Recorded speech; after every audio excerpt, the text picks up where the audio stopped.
Don't move. If you move, they hear you.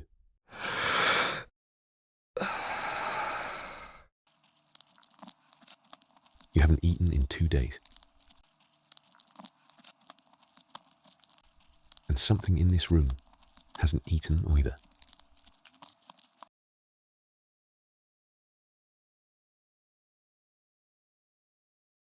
Throughout history, executions were loud. Swords, fire, nooses, crowds. But some punishments were quieter. No blood, no witnesses, no screaming. Just a locked door and time. Because sometimes hunger does the killing for you. In the 1500s, during the 80 Years' War, the Netherlands was under the rule of Philip II of Spain. Rebellion spread through the cities. Anyone suspected of resistance disappeared. All prisoners were executed publicly. Some were taken below, into storage rooms, wine cellars, forgotten chambers beneath the streets of Amsterdam. No food, no light, no explanation, just waiting. The first day is manageable. The second, your legs shake. By the third, your mind begins to break. Hunger isn't pain, it's something worse. It makes you slow, confused, helpless. And then you hear them, soft scratching in walls. Rats lived everywhere in those cities. Sewers, grain stores, cellars. And they were starving too. Guards didn't need weapons. They simply opened the floor grates and let nature take over. At first, the rats kept their distance, watching, smelling, waiting for weakness. Then one would test you. A small bite, quick, just to see if you could fight back. Most couldn't, because by then, you were too weak to stand.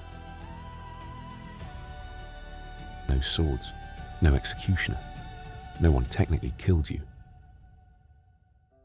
Officially, you just died in custody, clean, efficient, forgotten. Rats aren't predators, but starvation changes behavior. After 48 hours without food, survival takes over. They chew anything, wood, cloth flesh, and once they start, they don't stop.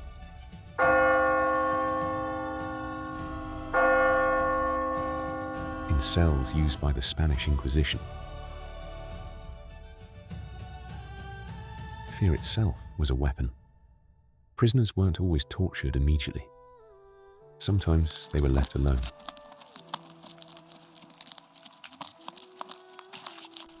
With the sounds rats in the walls, running across chains, crawling across the floor at night. Not attacking, just reminding you that you were food. Sleep becomes impossible. Every touch feels like teeth. Every shadow moves. Some prisoners confessed to anything, just to be moved somewhere else, anywhere else. But even that wasn't the worst method, because eventually, someone had a more direct idea. Across parts of Central Europe, a device appeared in torture chambers. A simple metal cage, small, just big enough for rats. The cage was placed against the prisoner's body, usually the stomach or the chest. Then heat was applied to the outside. Rats fear fire. They escape heat the only way they can. forward. Through whatever blocks them, even flesh. No weapon, just instinct, turning a small animal into a living drill. The executioner never had to strike, never had to look. He simply held the cage and waited. That's what makes these punishments different. They weren't just about death. They were about removing responsibility. We didn't kill him. The rats did, as if nature was the executioner, as if cruelty could be outsourced hunger, darkness, small claws in the walls. History didn't need monsters. It created them. And sometimes they had whiskers. They didn't kill you. Hunger did. The rats just finished the job.